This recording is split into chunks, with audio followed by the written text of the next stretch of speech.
Hello Giants fans, welcome to Giants Baseball 101. I'm Gabe Vaughn, your host. I know I'm a little late, but you know what I was doing last night? I was applying for an internship with the Giants. That's right, I'm trying to join the Giants front office. And I think when you understand that, you can forgive me for being a day late on the video. So anyway, the Phillies are leading the Astros in the World Series now 2-1. While I did not expect this, I still predict that the Astros will come back and win the series.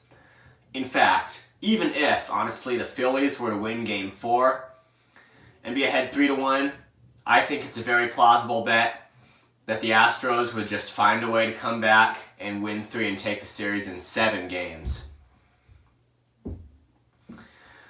And the Astros' record of 107 wins this year, just combined with this being their 5th American League West title in 6 years, I think that just makes it a fairly safe bet that the Astros will win the World Series. Though I don't know, anything could happen. Okay, on to the Giants, and tonight I want to talk about an article that just got out, published by beat reporter Maria Guardado on MLB.com. Basically asks 5 questions, and I'm going to do my best to give answers to them. And number 1, I don't want to spend a lot of time on it. I've already talked extensively about this. It's about whether the Giants will sign Aaron Judge. All I wanted to say was that according to the article, the Giants are the favorites to sign Judge if the Yankees don't, and that is a good thing. But question number 2 was, basically, do the Giants try to sign a free agent shortstop, maybe Trey Turner or Carlos Correa, even with Brandon Crawford under contract for 2023? But I mentioned before, let's face something. This is a new era of Giants baseball. Brandon Crawford has been a great long-time veteran player, but he's now past his prime. I think there's really just no way around that fact. So the answer to do the Giants need to look at the shortstops on the free agent market is yeah. Yeah, they do. In this era of Giants baseball, they got to do what they can with their roster, and that includes the shortstop spot. Crawford is past his prime, and just like with anywhere else in the infield, outfield, pitching staff, anywhere, the Giants need to do their best with the resources that are available out there for the shortstop spot, even though Crawford has been their long-time starting shortstop. And if that moves Crawford to the bench, then that's the way it's going to be. If he could still, and I really think he could still be a very reliable bench piece, and maybe there's no pitcher spot to pinch hit for anymore, but if you could pinch hit against a righty pitcher in the late innings, you know, there are going to be times to use him as a bench piece. So Trey Turner and Carlos Correa were the 2 shortstops specifically mentioned in the article in free agency. And should the Giants go after them? Well, yeah. I mean, they should consider it. Not that you can have necessarily an above-average player at every position, but as many as the Giants can, they need. Even if this relegates Crawford to a bench position, what you need to do in baseball is make the roster as good as it can be with any position, and that's no exception here. So if Crawford's on the bench in 2023, I'm fine with that if the starter who replaces him can be better. And maybe a Crawford-like shortstop, a guy like Crawford was when he was in his prime.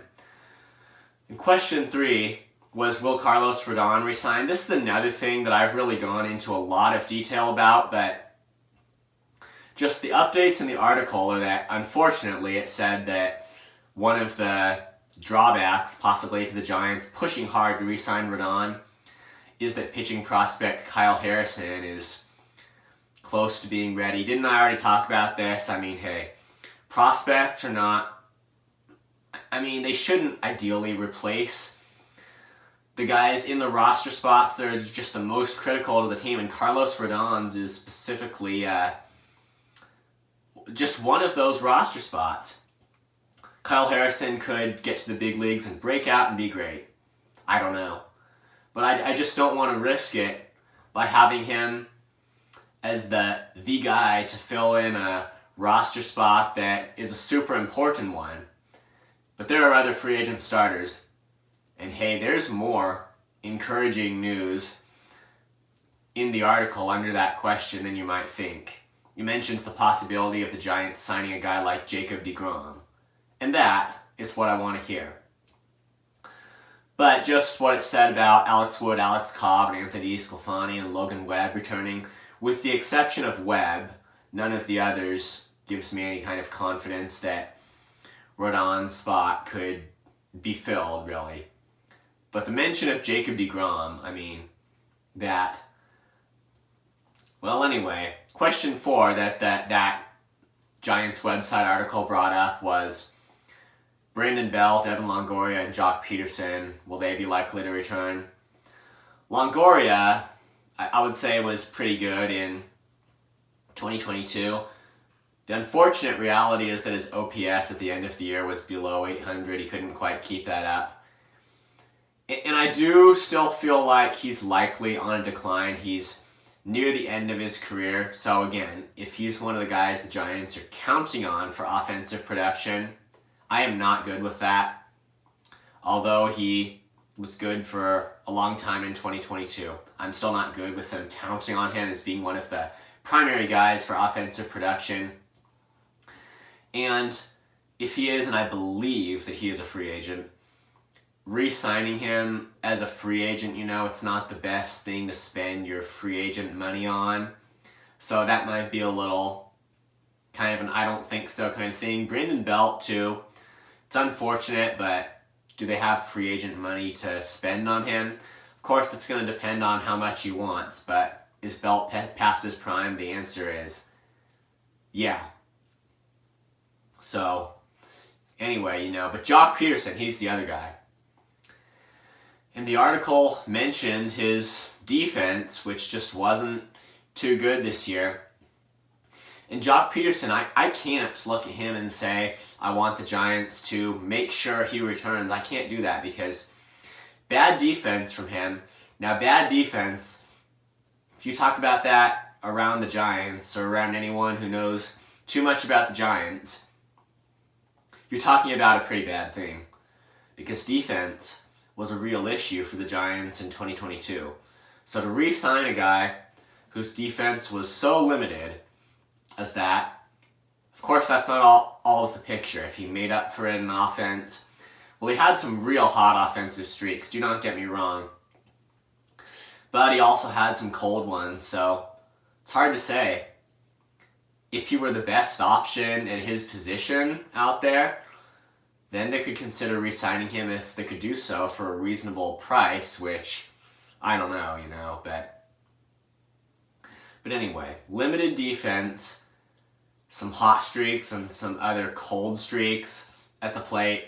It doesn't make him, in my mind, a real promising guy. Like, I want this guy to return, unfortunately. Last question was, how do they close the gap between between themselves and the Dodgers and Padres? What was 2021? We just need to remember a bit of recent history here. They did that. They closed that gap and almost got ahead of both, but they lost the division series to the Dodgers. But the season was marked by closing the divisional gap between the Dodgers and the Padres. So it just happened. I don't know if there's some huge magic formula other than just building a strong team, getting a really good team. How do they close that gap? Well, since I remember that it happened, I'm not one to believe that it's not possible or that that's going to be a huge issue. The issue is they did not have enough talent on their roster.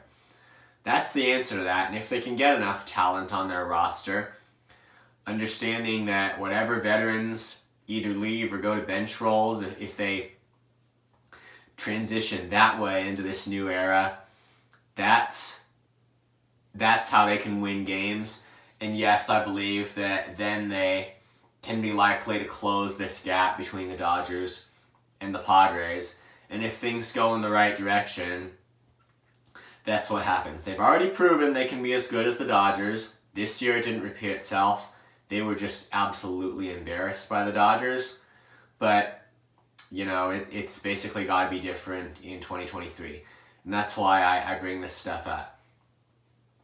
So we're thinking for that starting spot, ace pitcher, we're thinking hopefully Jacob deGrom, and not thinking Kyle Harrison, Anthony DeSclafani. No, we got to be more on the Jacob deGrom side of things, or the re-signing of Carlos Rodon. That's thinking about it better. And for shortstop, we have to be thinking more like along the lines of Trey Turner, Carlos Correa.